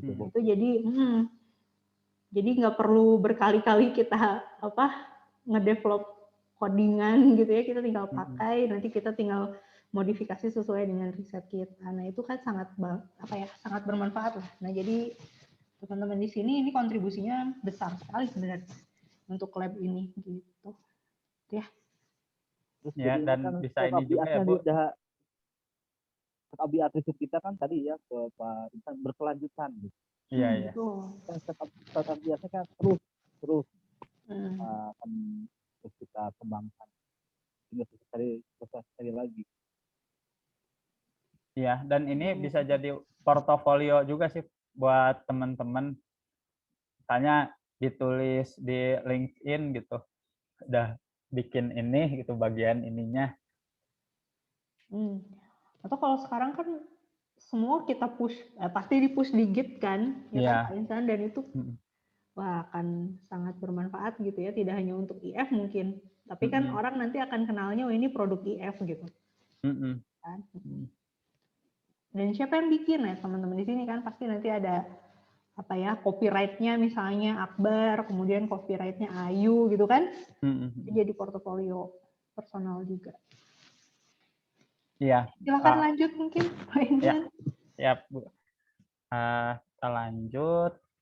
Ini tantangannya mungkin ya. Tantangan tapi di sini sekaligus juga dikasih solusi biar sekaligus gitu ya. Pertama itu menentukan pembagian subproses bisnis. Ini sebenarnya masuk ke ranah sistem informasi, penentuan subproses bisnis. Jadi di sini kita sebenarnya masih belum bicara teknis. Tapi di microservice ini penting karena kalau kita nggak pas dalam membagi proses bisnis, bisa jadi apa ya? Jadi kayak misalnya ada 2 proses bisnis yang sebenarnya saling benar-benar beda jauh, tapi disatuin di satu service. Nanti tim yang lagi mengembangkan service itu bakal lebih bingung gitu karena pikirannya jadi kepecah jadi 2 hal yang istilah masing-masing juga punya istilah yang beda-beda. Makanya di tahap awal memang butuh penggalian proses bisnis bersama ahli atau domain expert-nya. Di sini mungkin teman-teman untuk yang baru mendengar istilah domain expert, domain itu sebenarnya bisa diartikan permasalahannya apa gitu. Jadi kalau apakah domain transportasi gitu ya, apakah domain layanan jurusan, terus ada domain misalnya transportasi online. Jadi ininya lingkup masalahnya. Kalau expert artinya ahli. Jadi kita butuh menggali proses bisnis bersama ahli masalahnya atau domain expert. Domain expert ini nggak selalu orang yang punya jabatan, tapi bisa jadi juga orang yang punya jabatan. Contohnya nih kita lagi mau menggali satu kebutuhan industri. Bisa jadi kepala bagiannya itu kurang mengerti, tapi orang yang di lapangan itu jauh lebih mengerti proses bisnis. Berarti dia domain expertnya. Jadi domain expert ini nggak terkait sama jabatannya apa. Yang penting orang yang paling mengerti proses bisnis. Yang kedua, manajemen multi sub-proses bisnis dan multi tim. Ini tantangan. Beda dengan kalau kita bikin aplikasi monolitik dan sendirian. Monolit dan sendirian. Di sini proses bisnisnya ada banyak, timnya banyak, berarti solusinya contohnya kita pakai misalnya project management tools buat ngepantau progres dari tiap tim. Terus biar terstandar, biar nanti kalau ada orang baru masuk itu bisa langsung kita butuh coding conventions. Makanya coding conventions ini nanti akan jadi materi workshop tersendiri. Coding conventions ini nggak hanya mencakup kode ya, tapi juga struktur foldernya, penamaan foldernya, dan segala aturan-aturan format. Jadi formatnya itu harus distandarkan dan disepakati bersama. Semua yang bikin aplikasi harus pakai format ini. Meski codingnya, teknologinya nanti beda-beda, tapi paradigmanya harus seperti ini gitu. Misalnya buku saya di Python sama Java pasti beda. Kalau misalnya di Python jadinya buku underscore saya gitu, di Java buku gede saya. Tapi konsistennya itu tulis dulu bendanya, baru orang yang memilikinya. Misalnya pensil Bu Guru, terus kayak rambut Mang. Ya itu kan jadi objeknya dulu, terus siapa yang punyanya. Nah, itu harus distandarin. Berarti ke depannya juga kalau menamakan itu ya harus kayak gitu misalnya ya. Terus kayak kemarin kan udah pernah dibahas ya yang clean code gitu ya, atau yang solid principle. Nah, itu kenapa di workshop kan? Karena itu nanti bakal jadi standar kita develop. Kalau kita develop pakai standar, nanti teman-teman mau keluar masuk dari sini, mau ada teman-teman baru melanjutkan, itu akan jadi sangat mudah gitu. Yang ketiga, tantangan manajemen arsitektur dan teknologi ketika infrastrukturnya terbatas. Kalau kita punya uang yang tidak terbatas, itu kan sebenarnya untuk banyak hal kita bisa tinggal sewa aja gitu ya di AWS atau GCP atau Azure atau Alibaba. Tinggal pilih aja yang auto scaling, database auto scaling gitu. Jadi kalau jumlahnya makin gede, trafficnya makin gede, ya dia ngikutin.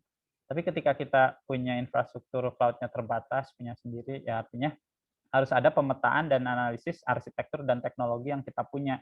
Jadi kita lihat misalnya kalau di UIN, kita punyanya apa aja sih infrastrukturnya.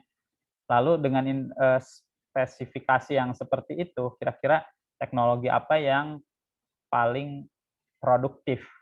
Produktif itu efisien, efektif gitu ya. Jadi mana yang paling produktif.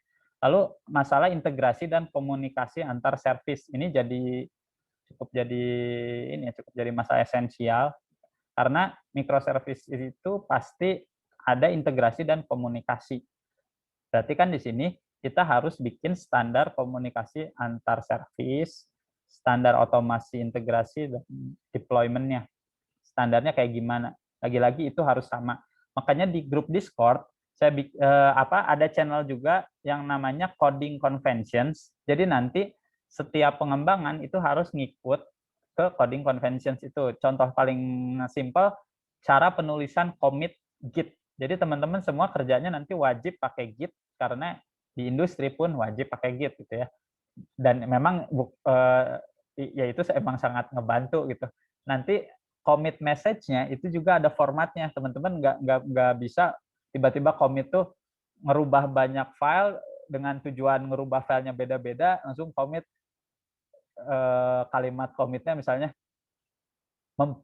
memperbaiki sistem.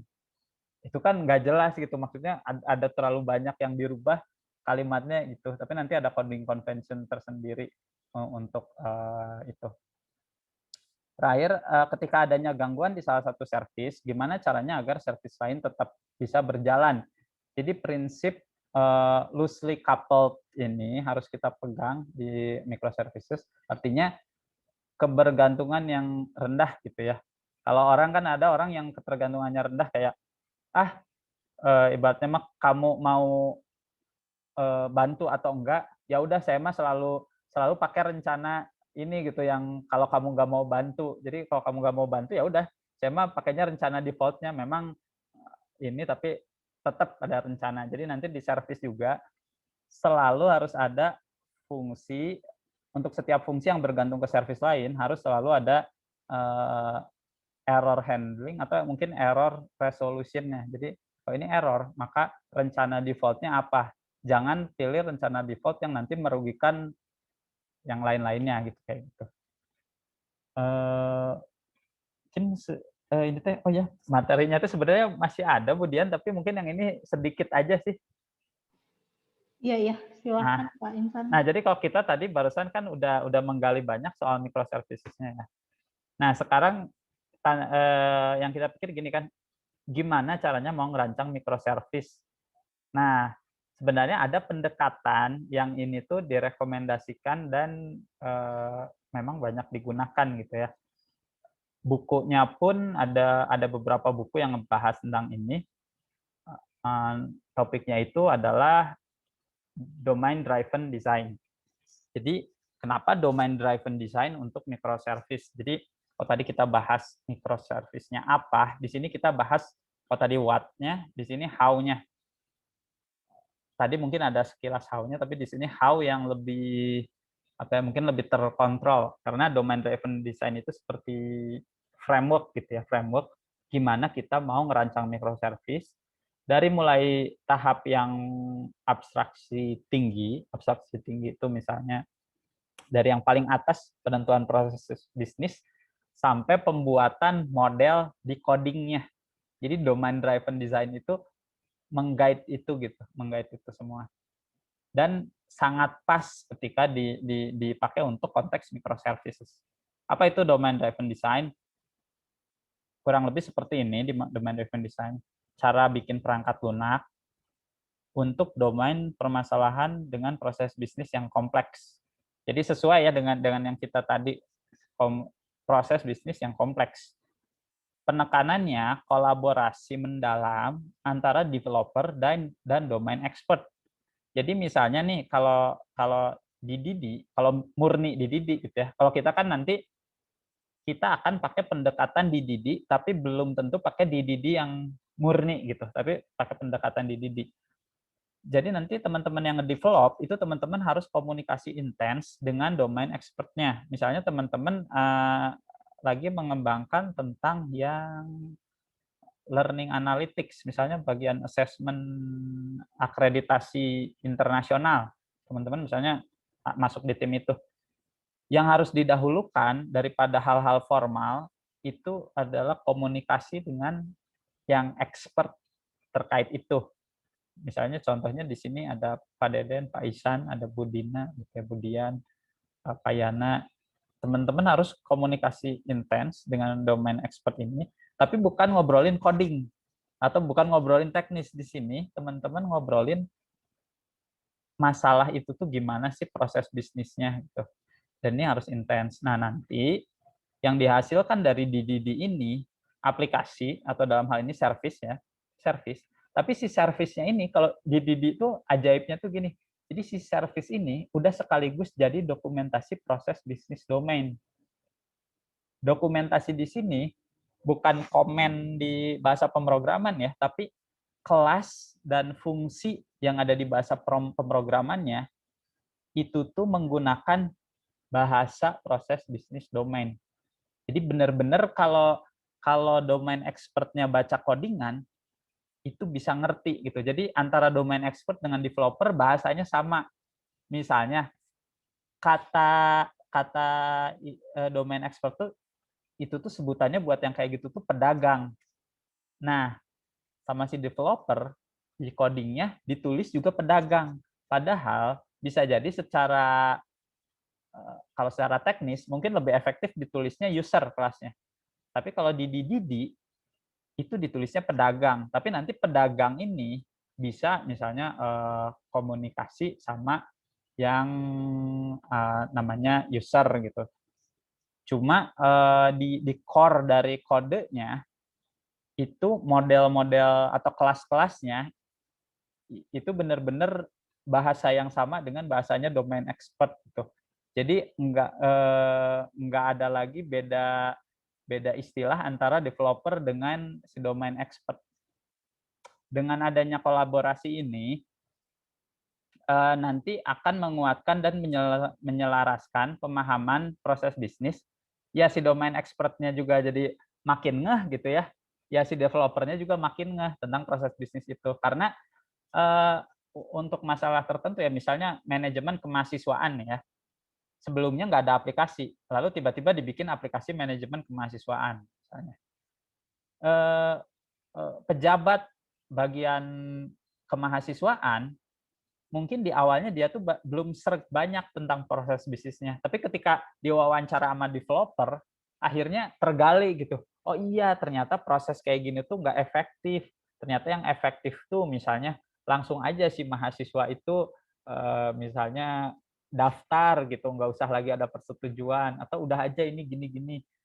Jadi pencarian proses bisnis efektif itu bisa terjadi ketika domain expert dan developernya juga ada komunikasi. Dan nanti keduanya bakal bersepakat. Berarti untuk proses bisnis ini tuh kayak begini gitu. Nah itu ya kayak gitu. Lalu Didi juga menekankan aspek pembagian subproses bisnis aplikasi. Karena tadi kalau misalnya aplikasi yang kompleks itu nggak dipecah jadi subproses bisnis, itu akan paciweh. Misalnya developer ini ketika ngobrol dengan domain expert yang ini ngobrol account, artinya misalnya user account. Tapi ketika ngobrolin ke domain yang ini, account itu artinya misalnya akunting misalnya. Nah, jadi emang di ini penekanannya kalau ada proses bisnis kompleks itu harus dipecah jadi subproses bisnis berdasarkan konteksnya, lalu menghindari benturan terminologi antar konteks. Ini mungkin terminologinya ini sedikit aja, ini kita nggak akan bahas banyak, tapi kalau teman-teman nanti belajar atau ngegali tentang DDD, ini mungkin kata-kata kunci utamanya. Jadi di DDD itu ada strategic design dan tactical design. Strategic design ini lebih ke aspek sistem informasinya, tactical design ini lebih ke RPL-nya. Di strategic design kan bicara domain, ada yang namanya bounded context. Jadi si konteks ini teh perlu ada batasannya gitu. Jadi satu bounded context, misalnya tadi ya aplikasi super app, layanan digitalisasi layanan jurusan informatika. Bounded konteksnya itu contohnya misalnya tentang kemahasiswaan atau pembelajaran mahasiswa. Itu tuh kan udah satu konteks tersendiri gitu ya yang harus dibatasi, di mana istilah-istilah dan terminologi yang ada di pembelajaran mahasiswa ini mungkin ada yang sama dengan konteks lain tapi artinya beda gitu. Nah, jadi di sini kita harus dipastikan si domain yang besar ini dipecah jadi beberapa bounded context. Ada yang namanya ubiquitous language. Jadi ubiquitous language itu yang mungkin tadi diceritakan. Jadi bahasa yang di dalam bahasa itu tuh nggak ada ambiguitas gitu. Jadi kalau orang ngomong tulang, artinya itu tulang yang ada di dalam daging, bener-bener satu tim itu tuh nggak akan ada yang punya pikiran itu tuh tulang tuh artinya paman gitu. Terus ada konteks mapping gitu. Kalau subdomain itu sebenarnya kayak pecahan dari domain masalahnya. Terus ada konteks mapping, gimana antar bounded konteks ini bisa saling kerjasama. Di ini dia menjelaskan ada beberapa tipe protokol komunikasinya gitu. Lalu nanti kalau kita udah selesai di strategic design, outputnya itu kita menentukan bounded konteksnya mana aja. Bounded konteks itu kalau di microservice nanti mirip atau setara dengan service gitu ya. Lalu di tactical design kita bicara pembuatan model di codingnya.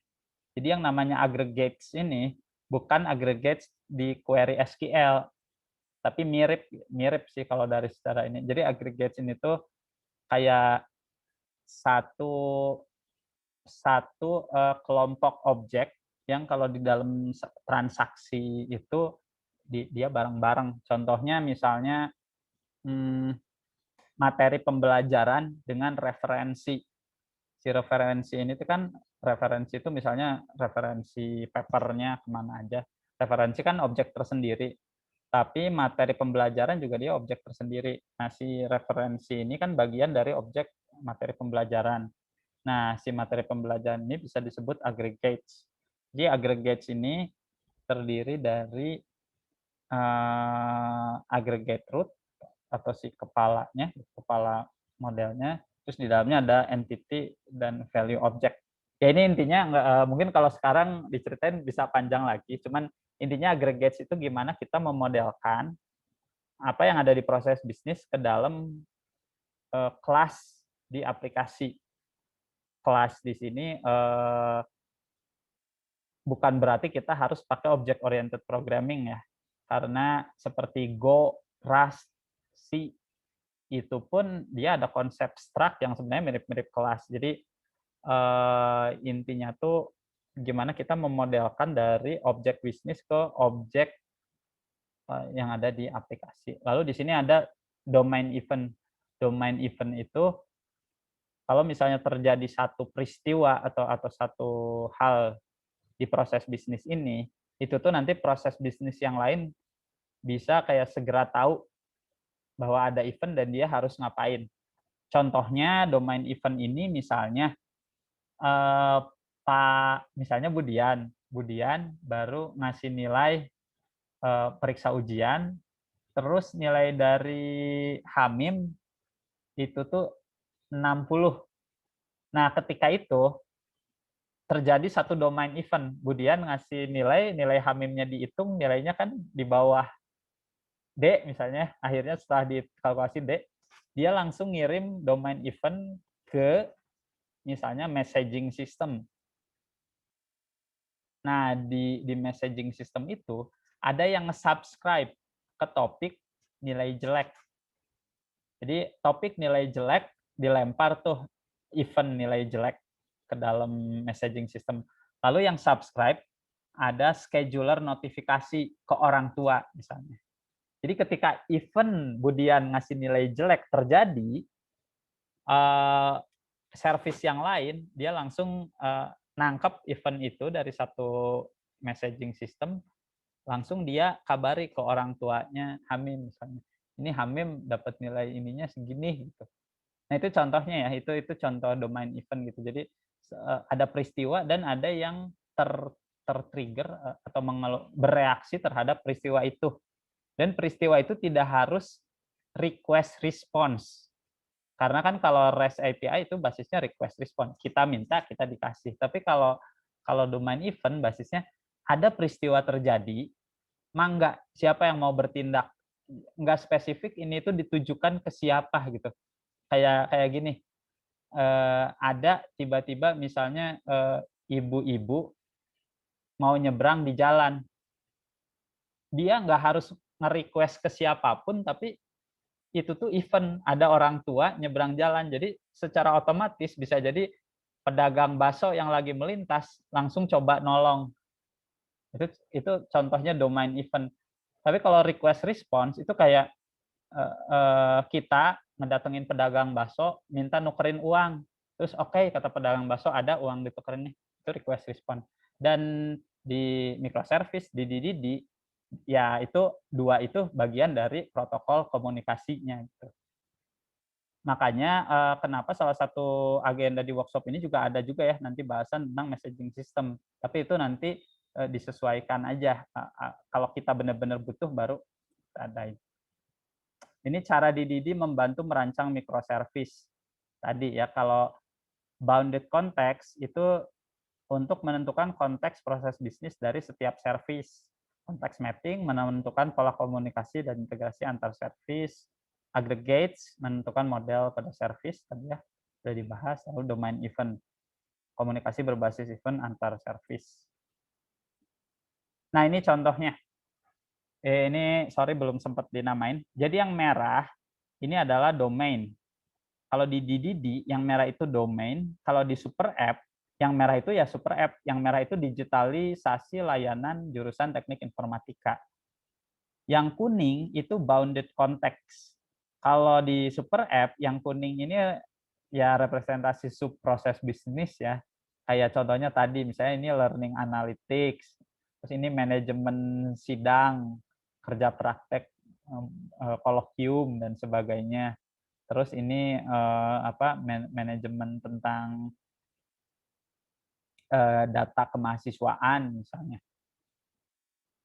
Nah, yang warna hijau ini tuh hijau buledan hijau ini itu si service-nya. Jadi satu bounded context bisa satu bounded context itu satu service, bisa juga satu bounded context itu lebih dari satu service. Dan yang hijau-hijau ini itu adalah aggregates gitu. Kalau di Super App-nya aggregates ini si yang model-model tadi. Jadi yang kuning ini bounded context, yang hijau beneran ini service. Nah, mungkin seperti itu. Ini gambaran aja sih, ini ilustrasi aja. Mungkin seperti itu Bu Dias materinya. Mohon maaf nggak ada kata-kata oh ya hatur nuhun gitu. Harusnya di sini ada slide hatur nuhun. Oh. Ya paling mungkin itu ya gambarannya teman-teman sekalian. Mangga untuk pertanyaan-pertanyaan. Ya. Alhamdulillah ini luar biasa sekali ya materinya. Saya di sini sambil menyimak sambil gitu ya. Jadi banyak materi yang memang ternyata saya juga belum tahu gitu ya. Luar biasa sekali nih. Ada pertanyaan nggak dari teman-teman sekalian nih? Halo? Ada yang mau bertanya katanya Pak, kalau bikin aplikasi pakai microservice, ngedevelopnya kenapa nggak pakai cPanel? Terus cara ngedeploy aplikasinya gimana katanya? Ini teknis banget nih. Kalau ngebangun microservice, kenapa nggak pakai cPanel? Oh, iya. Jadi pertanyaannya, kenapa nggak pakai cPanel? Ya, kenapa ngedeploy-nya nggak pakai cPanel katanya? Oh, sebenarnya kalau dari konsepnya sih nggak apa-apa, bisa pakai cPanel juga. Kalau pakai, cuman mungkin kalau pakai cPanel berarti nanti folder-foldernya dibikin kepisah gitu ya. Terus ya mungkin dari sisi framework-nya juga berarti kan bisa aja beda gitu ya. Terus kalau bikin API juga si ininya bisa beda-beda juga gitu, ya tadi basis folder. Cuman salah satu keiniannya, keterbatasannya pertama di repositorinya. Jadi tadi kendala di cPanel tuh masalah di repositorinya. Jadi kalau kita ngembanginnya di GitLab, cPanel itu belum bisa ngeotomasi untuk integrasi ke GitLab, kecuali cPanel-nya dikasih akses SSH ke Linux-nya gitu. Yang bisa dari cPanel itu diotomatis, kalau dari Git-nya itu lebih ke repository public. Jadi kalau ke repository yang menggunakan account dan password itu harus connect ke SSH. Yang kedua, mungkin lebih ke ininya ya, keterbatasan bahasanya. Karena di cPanel juga bahasanya kan terbatas di PHP, meskipun sebenarnya bisa kita masukkan program Node.js atau Python, tapi itu pun kan terbatas. Terus di pengendalian resource juga. Tapi sebenarnya kalau ditanya bisa atau enggak mah ya jelas bisa. Dan kalau itu untuk jadi proyek pribadi, ya coba di-develop di cPanel aja gitu. Cuman sekarang harga private cloud service juga sebenarnya udah makin murah sih. Jadi kayak ya bisa juga coba yang virtual private server. Harga yang virtual private server juga udah mirip-mirip dengan harga shared hosting cPanel yang agak mahalnya gitu. Ya mungkin itu. Tadi itu gimana lagi ya pertanyaannya?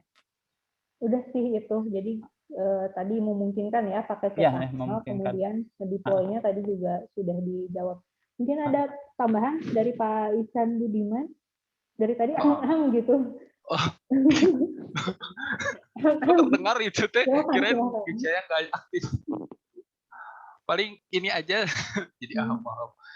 Ya kalau di keuntungan di microservice ya, dulu saya pernah ngerjain aplikasi besar, terus nggak dipecah, nggak di microservice-in, kasihan ke anak baru, mereka terintimidasi sekali ketika datang gitu kan, wah ada ini terlalu luas gitu. Tapi setelah di microservice kan, misalkan kita bikin aplikasi jualan online gitu ya, service yang buat ngambil data produk dibuat satu microservice sendiri. Jadi nanti kalau ada anak baru kerja mau disimpan di bagian produk, dia bisa fokus di service produk aja, nggak mikirin ada diskon, penjualan atau apa kayak gitu. Itu yang pertama. Yang kedua, kalau aplikasi besar di satu tempat kan, kalian mau ngubah sedikit aja, ada bug itu di sana, nggak bisa nampilin view pembayaran. Tapi karena disatukan, akhirnya waktu di deploy, padahal perubahannya sedikit, butuh waktu yang lama, padahal cuma fungsi kecil aja gitu. Kalau dipisahkan fungsi itu, misalnya itu hanya fungsi penjualan, ya fungsi penjualannya aja yang diotak-atik lalu di deploy, yang produknya nggak perlu ikutan. Gitu. gitu. Jadi lebih cepat lah kalau di microservice kan, banyak keuntungannya. Terus kalau kita pakai single, jadi kita terpatok sekali dengan satu bahasa pemrograman. Kalian bikin program dengan Java, aplikasinya besar, ya udah seumur hidup aplikasi itu ya harus pakai bahasa Java gitu. Padahal misalkan kita butuh sesuatu ya, misalkan butuh kecepatan, ada nih JavaScript lebih cepat, ya kita nggak bisa, kita udah pakai Java gitu. Tapi kalau pakai microservice itu bisa dipisahkan, fungsi A pakai JavaScript karena lebih cepat misalkan. Jadi bisa dipisahkan bahasa pemrogramannya kayak gitu. Dan per service bisa dipisahkan juga database-nya. Misalkan saya mah untuk komunikasi aja chat gitu ya, data untuk chattingan aja. Nggak perlu ada penghitungan matematika di dalamnya. Ya sudah, Node.js saja. Gitu. Jadi microservice tuh banyaklah keuntungannya daripada kalian di monolitik ya. Seperti itu. Ya, terima kasih Pak Ihsan Budiman. Jadi sebenarnya microservice ini dari zaman, maksudnya zaman kita angkatan Dian ya, angkatan Dian kuliah juga sudah ada gitu konsepnya ya. Tapi kalau dulu mungkin lebih dikenal pembangunan perangkat lunak berbasis komponen gitu kan ya. Kemudian tidak ada prinsip low coupling high cohesion gitu kan ya. Kalau di sini bahasanya loose coupling ya tadi ya. Iya. Nah, jadi itu sebenarnya konsep-konsep itu sudah ada dari dulu, cuma perkembangan microservice ini udah benar-benar loose couplingnya itu udah kayak seolah-olah kita main Lego, benar-benar terpisah gitu. Kemudian digabung-gabungin. Kalau zaman dulu kalau yang berbasis komponen itu mungkin dependensinya masih ada ya gitu. Nah, tapi kalau di microservice ini sebisa mungkin itu justru dependensi nggak ada, tapi keterkaitan antar si servisnya itu juga harus kuat gitu. Jadi sebenarnya prinsipnya dari dulu udah ada, dan memang manfaatnya tadi yang disebutkan Pak Ihsan Budiman gitu ya. Jadi kita nggak bergantung satu sama lain. Terus mau meng-highlight juga yang tadi Pak Ihsan bahwa kita nggak seragam nih, misalnya dari sisi coding tadi ya. Jadi penyeragaman coding itu memang penting juga sih untuk microservice ini ya gitu, dan berkelanjutan akhirnya semua orang nanti akhirnya bisa paham gitu. Oh ya, karena udah ada standarnya, udah ada seragamnya gitu kan ya. Ya, mudah-mudahan bisa nanti diimplementasikan, dan saya yakin sih kayaknya teman-teman di sini yang teman-teman mahasiswa banyak juga yang sudah sebenarnya menerapkan gitu ya microservice mungkin ya untuk di beberapa tugas, atau mungkin ada yang punya project di luar, tapi mungkin ada yang sudah ngeh itu microservice, ada juga yang baru tahu oh ini microservice gitu ya. Silakan Pak Yana, ada yang mau disampaikan? Izin, ini saya ingin bertanya nih. Saya tertarik sekali dengan microservice. Saya kebetulan lagi develop management system gitu kan. Tadi ada di awal sudah disampaikan ada learning analitiknya, ada NLP-nya, ada ini lumayan kompleks gitu. Tapi basisnya saya masih monolitik gitu. Nah, pertanyaan saya ini buat Pak Ihsan ya. Walaupun kita sudah diskusi, mungkin di kesempatan ini bisa memberikan gambaran lebih teknis lagi. Aplikasi yang saya buat dalam monolitik yang kompleks itu, kalau saya dipecah menjadi menggunakan microservice ini, apakah harus bangun develop ulang, atau misalkan sudah yang ada kita pecahkan dulu, pecah-pecah gitu kan gitu. Ya. Gimana itu Pak Ihsan? Dan Pak Ihsan Budiman mungkin juga kalau bisa jawab jelas. Ya, silakan langsung saja. Ya, untuk ini Pak, untuk aplikasi yang udah jadi, yang monolitik itu, kalau mau pakai cara yang lebih ini gitu ya, lebih aman, itu bisa pakai pendekatan Didi tadi. Jadi sebelum kita copot-copot, ambil cuplik-cuplik kodenya, kita petakan dulu secara proses bisnis gitu Pak. Jadi secara proses bisnis sebenarnya ada apa aja sih. Terus yang memang lebih yang independen itu mana aja sih. Contohnya misalnya tadi yang knowledge extraction itu kan sebenarnya bisa independen tersendiri gitu ya. Knowledge extraction dan summarization terus tadi. Nah, jadi memang butuh ada pembicaraan itu dulu, pemecahan atau pembagian subproses bisnis. Nah, nanti setelah, kalau tadi istilahnya di DDD, penentuan bounded context. Nah, nanti kalau bounded context-nya udah ditentukan, misalnya ada 4 misalnya. Nah, itu ada yang di knowledge, ada di content management system-nya, itu yang ngobrolin tentang isi konten, isi konten, manajemen konten dan sebagainya. Terus nanti ada di terkait knowledge extraction, terus nanti ada lagi di bagian apa gitu. Nah, kalau udah jelas, baru nanti bisa kita cuplik-cuplik dari kode yang ada gitu. Tapi kita harus bangun dulu arsitekturnya, ya kalau bisa secara proses yang terstruktur gitu Pak, mecahnya. Jadi setelah dipecah jadi subproses bisnis, dipecah lagi model-model utamanya tuh ada apa aja. Nah, nanti baru dari kode-kode yang lama diambil, tapi diambilnya tuh nggak kayak langsung ditempel gitu Pak, tapi kayak diambil per kebutuhan. Misalnya dari skema yang baru ini untuk knowledge extraction, misalnya butuh fungsi apa, fungsi itu tuh udah dibikin di yang lama, nanti baru dijahit gitu ke sini. Terus nanti butuh fungsi apa lagi, diambil lagi dari yang monolith. Ya kalau dari saya mungkin seperti itu Pak. Jadi nanti prosesnya ada pemetaan subproses bisnis, habis itu pemetaan model-model utamanya, baru satu-satu ditarik biar ini aja sih, biar aman aja sih, biar lebih aman gitu, biar nggak ada saling kayak ganggu gitu. Iya, iya. Oke, menarik Pak. Ini topik seperti saya. Ya, ya makanya saya karena kepikirnya gini Pak, gimana caranya biar kan bisa jadi antar dosen itu ya beda-beda penelitian pastinya gitu ya. Betul. Tapi biar bisa terus-menerus dilanjutkan sama mahasiswa bimbingannya, tapi bisa tetap terintegrasi juga ke sistemnya jurusan gitu. Jadi kan kalau gitu, nah makanya nanti juga perlu kita menetapkan standar komunikasi antar semua servis yang ada di jurusannya. Jadi nanti kalau semua udah pakai standar komunikasi itu, mau orangnya selanjutnya ganti-ganti juga untuk untuk servis lain yang menggunakan servis knowledge extraction, nggak akan berubah-ubah interface-nya gitu, bakal tetap sama. Oke. Mantap. Ya, mangga Pak Ihsan. Silakan Pak Ihsan, gimana Pak?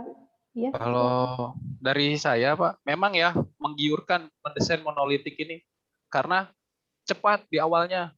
Saya juga kalau ngoding dituntut harus cepatnya, pasti monolitik dulu gitu. Nanti kalau kedepannya sudah mulai kerasa rumit, ada proses yang makan resource besar, barulah dipecah-pecah gitu. Wah ini nggak mungkin nih dilakukan di klien. Udah saya pecah, simpan di server. Kan server pasti lebih bagus ya resource-nya, RAM-nya lebih besar, CPU-nya lebih bagus gitu. Jadi pertama prosesnya harus bulat gitu ya, motong prosesnya harus bulat. Kenapa harus bulat? Kayak kita mau bikin rumah, mau ngerjain dapurnya dulu, kita teh harus menganalisis dengan benar ini teh dapur gitu. Jangan sampai disebut dapur nggak bisa karena sepotong kamar mandi ke bawah gitu. Ya, mungkin itu yang awalnya prosesnya dulu, domainnya elisitasi dengan baik. Lalu kalau misalkan ada proses yang berat, baru dipecah jadi microservice. Mungkin itu aja Pak dari saya. Pak Ihsan. Mudah-mudahan menjawab ya Pak Yana. Menarik sih ini. Betul, dan kerasa riuhnya itu kalau memang aplikasinya sudah besar ya.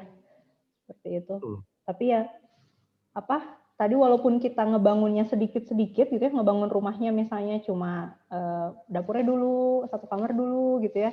Tapi kita tuh sebenarnya harus tahu keseluruhan dulu nantinya mau kayak gimana gitu ya, biar nanti tuh tadi kata Pak Ihsan, jangan sampai dibilang dapur bukan gitu ya. Seperti itu. Mungkin dari teman-teman yang lain ada yang mau ditanyakan nggak? Kalau saya malah mau bertanya teknis Pak Ihsan. Iya, Ini kalau pembagian apa masing-masing orang mengerjakan yang mana itu sudah dibagi, Pak? Sebenarnya Bu, awalnya tuh rencananya mau tuntasin dulu workshop, baru di akhir workshop ada assessment untuk bagi-bagi tim. Tapi karena ternyata kesibukan kita juga mungkin ya, terus ada UAS juga dan sebagainya, jadi kan emang workshopnya jadi agak lama. Terus kata Pak Agung juga udah bisa mulai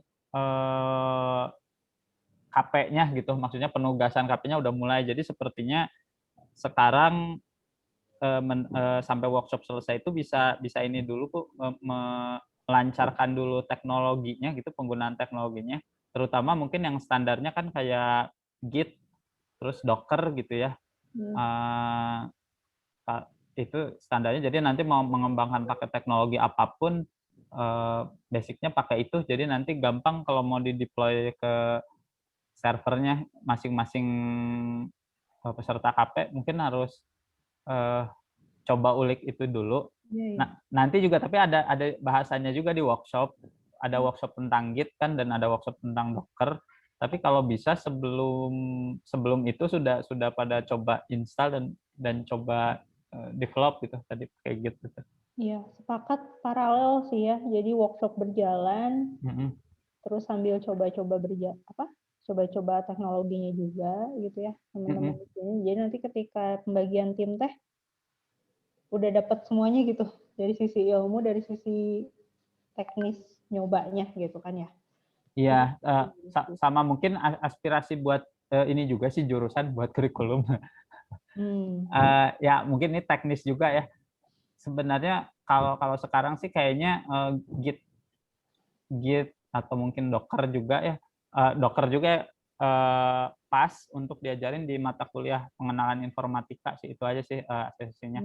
Karena gini, Docker itu bukan hanya dipakai untuk pengembangan aplikasi, tapi banyaknya justru banyak dipakai untuk praktek teknologi tertentu. Misalnya kita mau coba bandingin MySQL dengan PostgreSQL. Kalau kita harus nginstal benar-benar pakai installernya di Windows atau di Linux, itu bakal mengotori OS. Kalau udah di uninstall lagi teh ada aja yang ketinggal atau saling tubruk dan sebagainya. Nah, tapi kalau pengaruh Docker buat R&D, buat research and development, itu kalau kita mau coba atau praktikum aplikasi apa, tinggal install Docker-nya doang gitu, tinggal Docker pull aplikasi apa, kalau udah nggak dipakai ya tinggal di remove. Jadi kayak mungkin Docker tuh mirip Play Store juga di Google, di Play Store Android gitu ya, atau di iOS Store gitu. Jadi misalnya nih pelajaran visualisasi data, kita butuh misalnya pakai Jupyter Notebook yang udah ada matplotlib-nya misalnya. Nah itu tinggal Docker pull aja, nggak usah install macem-macem gitu kalau pakai Docker. Terus mata kuliah basis data, mau nginstal MySQL, mau nginstal MongoDB. Itu kalau Docker kan udah tinggal Docker pull MySQL, Docker pull MongoDB, artinya bisa ngebantu banyak mata kuliah lain untuk praktek gitu. Ya paling itu sih, termasuk yang Git juga.